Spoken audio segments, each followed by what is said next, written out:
마태복음 2장 1절에서 12절까지의 말씀 다 같이 한 목소리로 합독하시겠습니다. 헤롯 왕 때에 예수께서 유대 베들레헴에서 나심에 동방으로부터 박사들이 예루살렘에 이르러 말하되 유대인의 왕으로 나시니가 어디 계시냐? 우리가 동방에서 그의 별을 보고 그에게 경배하러 왔노라 하니 헤롯 왕과 온 예루살렘이 듣고 소동한지라.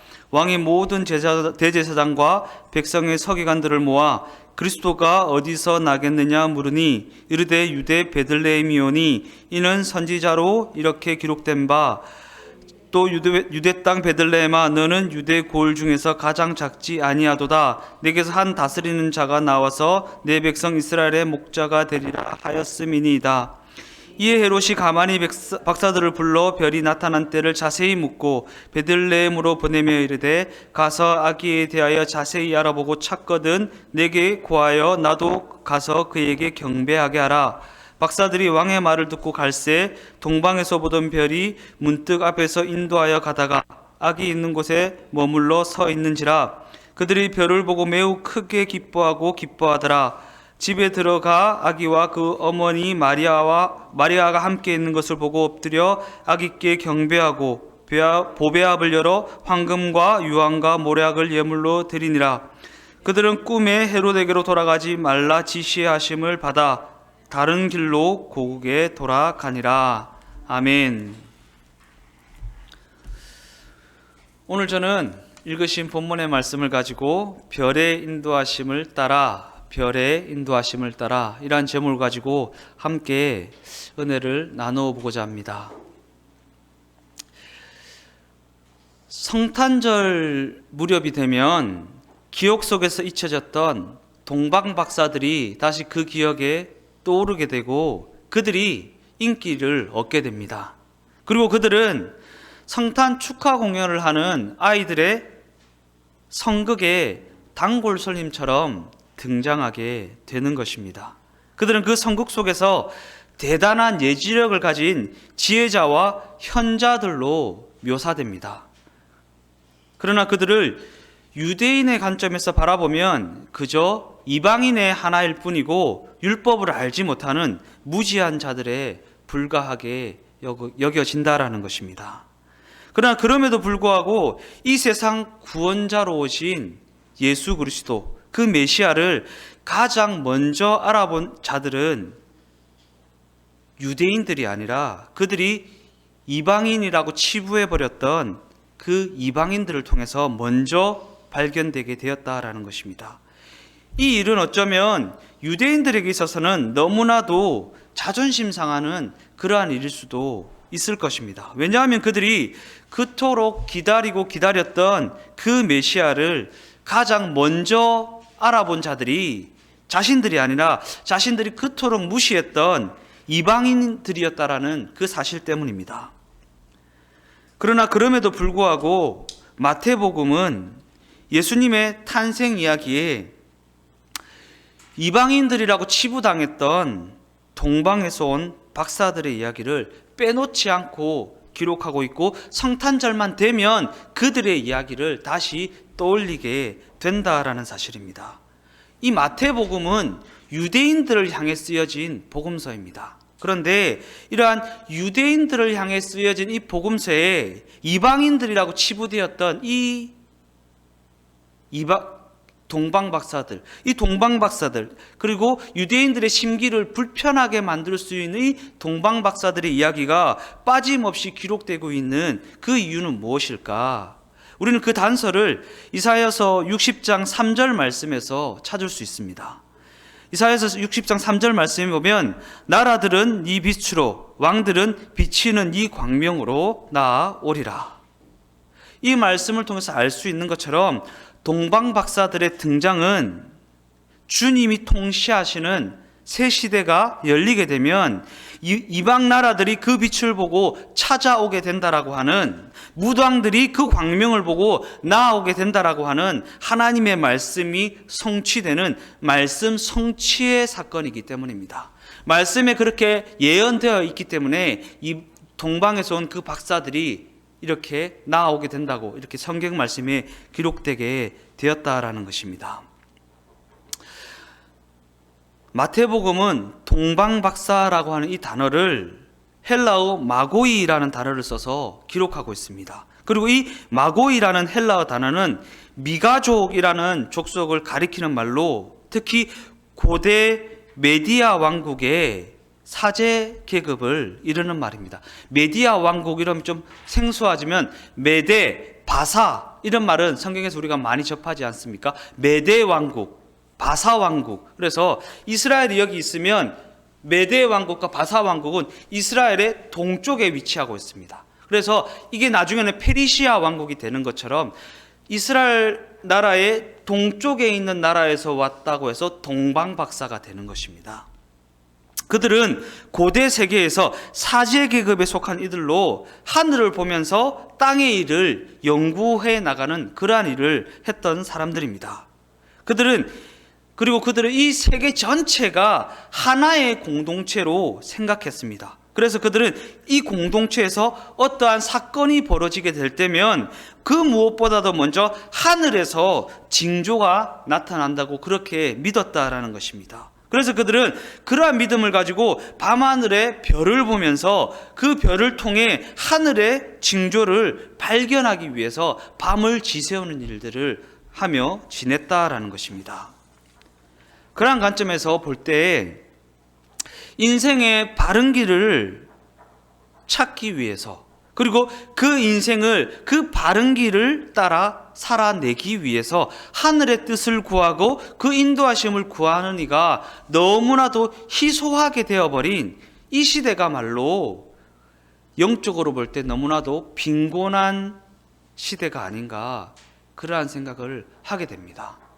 이 시대의 사람들은 그저 내 눈에 보이고 내 귀에 들리고 내 손에 잡히는 상황과 환경과 여건이 어떠함에 따라서 그 길을 찾으려고 합니다. 상황이 이러하니까 이 상황에 맞춰 이 길을 찾고, 환경이 이러하니까 이 환경에 맞춰 저러한 길을 찾는 그러한 길을 추구하며 살아가는 사람들이 이 시대의 사람이 아닌가 한번 생각해 보게 된다라는 것입니다. 그러나 성경에 기록된 이 동방에서 온 박사들은 상황과 환경과 여건에 따라서 자신의 길을 찾는 이들이 아니라 하늘의 징조를 따라 하늘이 내려주시는 그 바른 길에 따라 살아내려고 몸부림쳤던 그러한 사람들이었다라는 것입니다. 그러한 관점을 가지고 본문으로 돌아와서 동방 박사들은 유난히 크고 빛나는 별을 따라 그 징조에 따라 길을 떠나게 되었습니다. 이는 그들이 하늘의 징조를 통해 하늘이 정하신 왕의 탄생을 직감하게 되었고 그 징조를 발견하게 되었기 때문입니다. 그리고 그들은 예루살렘에 이르러서 사람들에게 이렇게 물었습니다. 본문 2절 말씀입니다. 유대인의 왕으로 나신 이가 어디 계시냐? 우리가 동방에서 그의 별을 보고 그에게 경배하러 왔노라 하니. 어쩌면 이는 너무나도 자연스러운 일이라고 여길 수도 있을 것입니다. 아니면 별일 아닌 것처럼 치부해 버릴 수도 있을 것입니다. 그러나 우리는 이 대목을 통해 너무나도 중요한 부분을 생각해 볼 수 있다라는 사실입니다. 그들은 예루살렘에 이르러서 길을 잃게 되었습니다. 별만 보고 걸어왔을 때는 제대로 방향을 잡고 걸어갔지만 목표 지점에 근접해서는 자신의 선입견을 따라 예루살렘에 이르게 되었고 그곳에서 길을 잃고 말았다라는 것입니다. 어떠한 선입견이었습니까? 왕의 운명을 타고날 사람이 태어날 곳은 예루살렘이다 라고 하는 그러한 선입견입니다. 자신들의 선입견과 자신의 상식의 기준을 가지고 그렇게 판단했다라는 것입니다. 왕은 예루살렘에서 태어나야지 라는 그러한 선입견을 가지고 예루살렘에 이르러서 세상의 왕으로 태어날 이가 어디 있느냐라고 물었다라는 것입니다. 그리고 그러한 선입견과 그러한 상식을 의지하기 시작했을 때 그들을 인도했던 그 별의 인도하심은 그들에게서 사라져버리고 말았다라는 사실입니다. 그런 관점에서 볼 때 우리의 신앙은 우리의 선입견과 우리의 상식을 넘어서는 것입니다. 우리의 신앙은 우리의 선입견과 우리의 상식을 넘어서서 하나님의 관점을 가지고 이 세상을 바라보는 것을 의미한다라는 것입니다. 더 나아가 우리의 신앙은 하나님의 관점을 믿는 그 믿음의 눈을 가지고 우리의 선입관과 우리의 상식을 극복해 나가는 것이 바로 우리의 신앙이라는 것입니다. 그 대표적인 예가 무엇입니까? 예수님의 십자가 사건입니다. 이 십자가 죽음이라고 하는 사건은 우리의 상식을 넘어서는 것이고 우리의 선입견을 깨트려버리는 그러한 사건이라는 것입니다.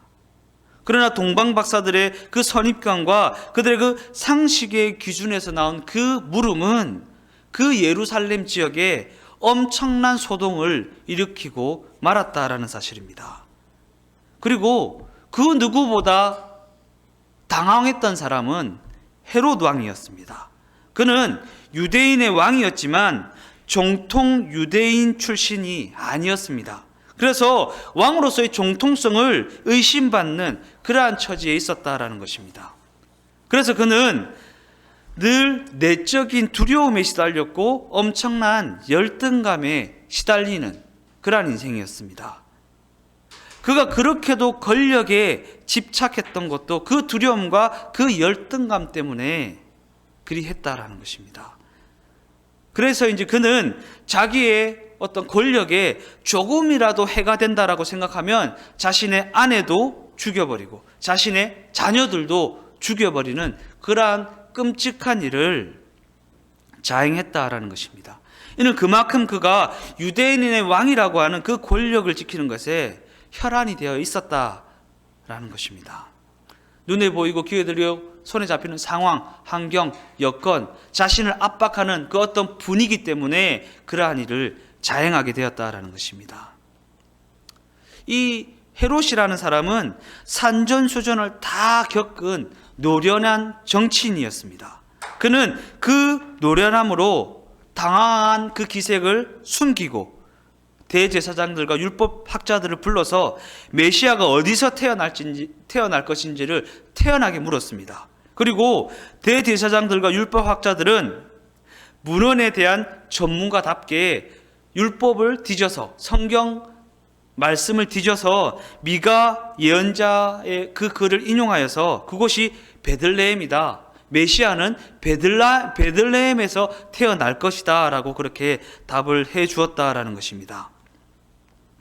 이 베들레헴이라고 하는 곳은 큰 도성 예루살렘에 비하면 변방에 지나지 않는 너무나도 작은 도시고 또 별 볼 일 없는 곳이라고 여길 수 있는 그러한 지역입니다. 그리고 그곳은 다윗의 고향이기도 하였습니다.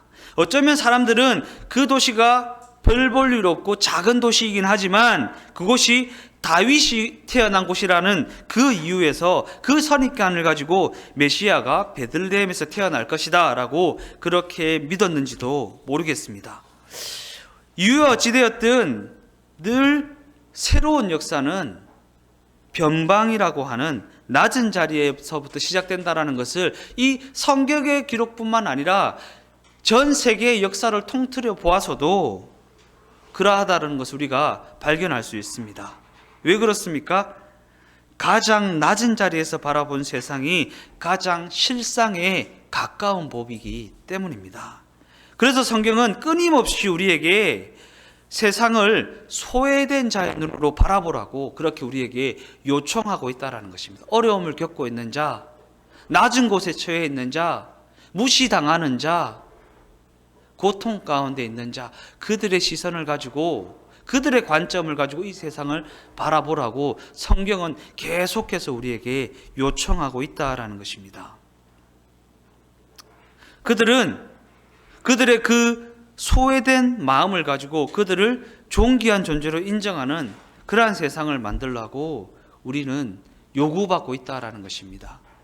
그러한 관점을 가지고 우리가 성탄절을 맞이하여서 성탄 선물을 잘 준비하여서 우리 주변 이웃들과 나누지 않았습니까?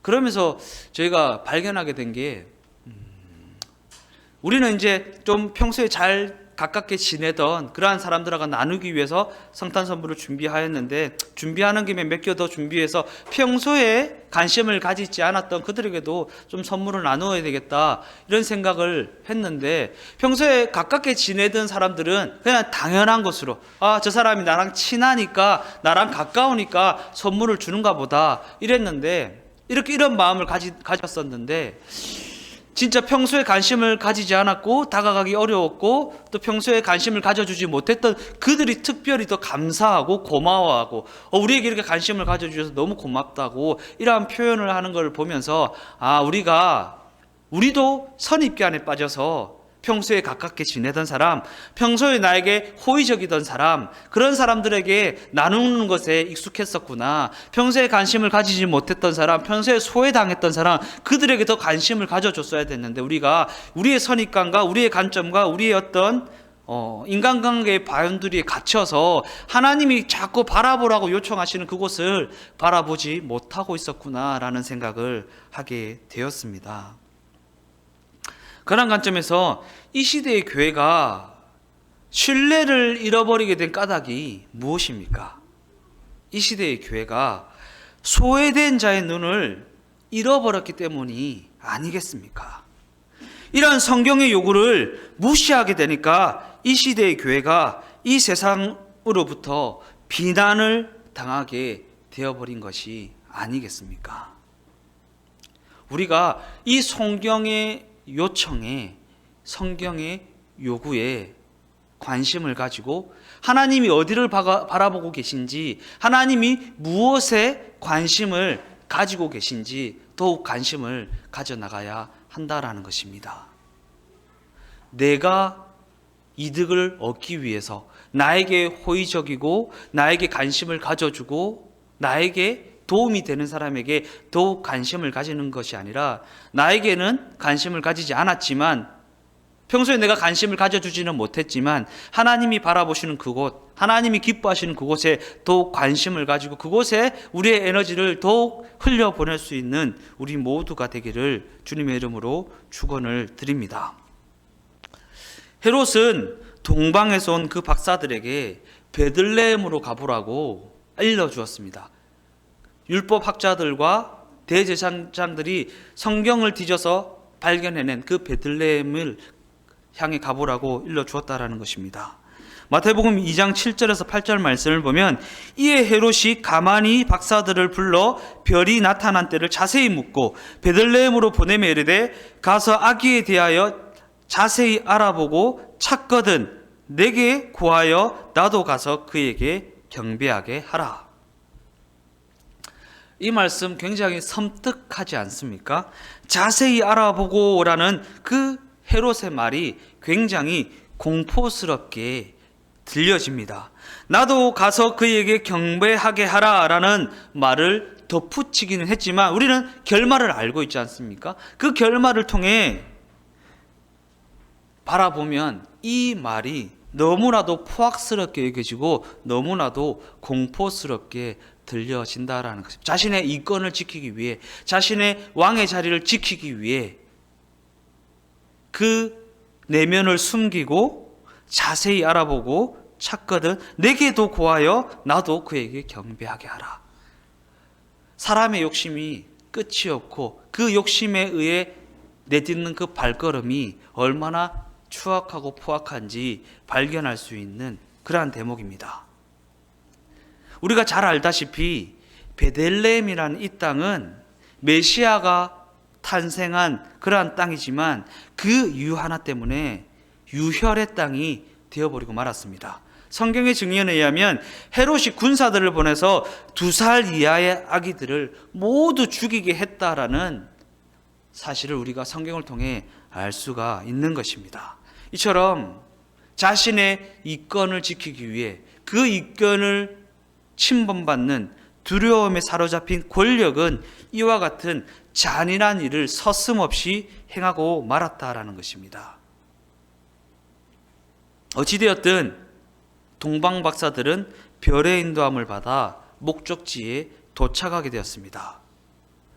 동방 박사들을 인도하던 그 별은 아기 예수를 예수에게 이르게 되었을 때 멈추게 되었지만 그 별은 사실 아기 예수 자신이었습니다.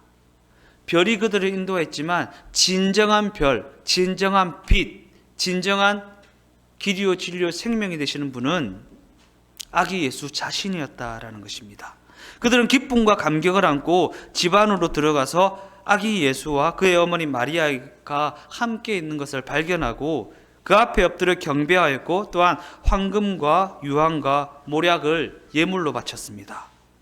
그들은 직감적으로 이 아기 예수가 이 세상에 평화를 가져올 평강의 왕이심을 알아보게 되었다라는 것입니다. 과연 예수 그리스도는 이 땅에 평화를 가져오신 평강의 왕이십니다.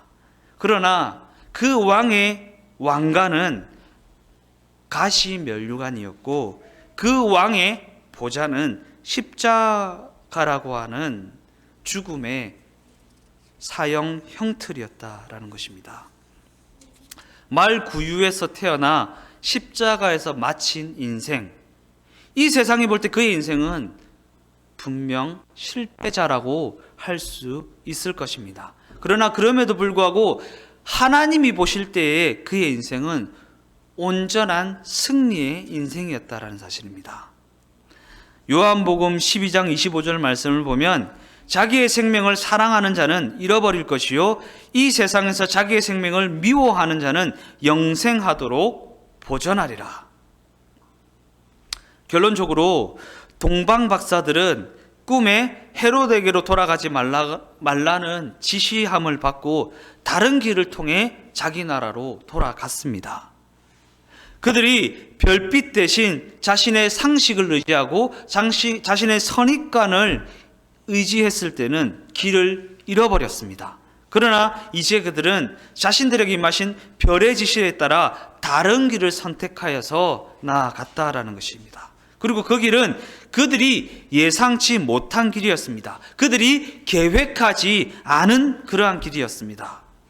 이처럼 하늘의 뜻을 따라, 하나님의 뜻을 따라 그 인도하심을 받으며 살아가는 그들의 인생은 때때로 자신의 삶의 행로를 그분의 뜻을 따라 바꾸어야 할 때가 있다라는 사실입니다.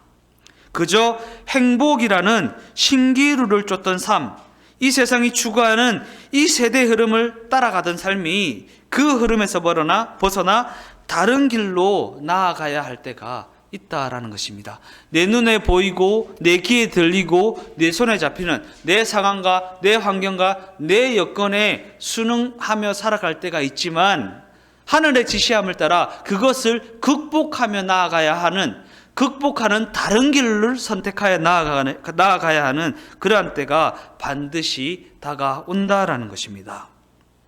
그리고 그 길은 우리의 바람과는 정반대가 되는 너무나도 좁은 길이라고 성경은 우리에게 증언하고 있는 것입니다. 연어가 강물을 거슬러 올라가야 하는 것처럼 힘겨운 길이 될 때가 많이 있다라는 것입니다. 지금 우리는 과연 어떠한 길로 행하고 있습니까? 혹시 눈에 보이고 귀에 들리고 손에 잡히는 상황에 따라, 환경에 따라, 여건에 따라, 이 세상의 요구하심을 따라, 내 내면의 욕심을 따라 그 길로 행하고 있지는 않습니까? 그 길로 행하다 보면 가끔은 세상을 다 얻은 듯한 행복을 맛보기도 합니다. 그러나 우리는 그 길의 끝이 끝없는 공허함을 맴도는 수레바퀴에 불과하다라는 사실을 우리는 깨달아야 하는 것입니다. 내 생각은 그 길을 따라가는 것이 당연해, 그 길을 따라가는 것이 맞는 길이야 라고 생각할 수 있겠지만 그 길을 따라가다 보면 끝없이 반복되는, 그 끝은 공허함이 될 수밖에 없는 그러한 길이라는 사실을 깨달아야 한다는 것입니다.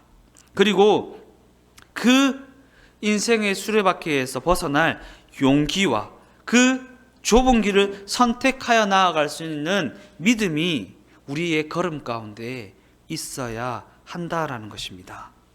당장 이어가던 길을 그만두라는 말이 아닙니다.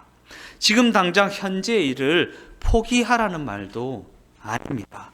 지금까지 우리가 외면했던 하나님의 인도하심을 한번 바라보자는 것이고, 그 인도하심에 순종하여 걸음을 내디딜 수 있는 믿음과 용기를 이 시간을 통하여서 한번 가져보자는 말씀을 드리는 것입니다. 예수 그리스도께서 캄캄한 밤과 같은 우리의 인생에 빛으로 오셨습니다. 그렇게 빛으로 오신 예수님께서 우리 모두의 인생 가운데 임재하셔서 그 인생을 비추어 주시고 그 인생을 인도해 주시며 그 인생을 책임져 주시겠다고 말씀하고 계시다라는 것입니다. 지금까지는 그 빛이 없어 어두움 가운데 우왕좌왕하며 헤매며 살았지만, 이제는 그 빛의 인도하심을 따라 빛으로 임하신 주님의 이끄심을 따라 믿음과 순종의 발걸음을 내디딜 수 있는 우리 모두의 인생이 다 되시기를 주님의 이름으로 축원드립니다.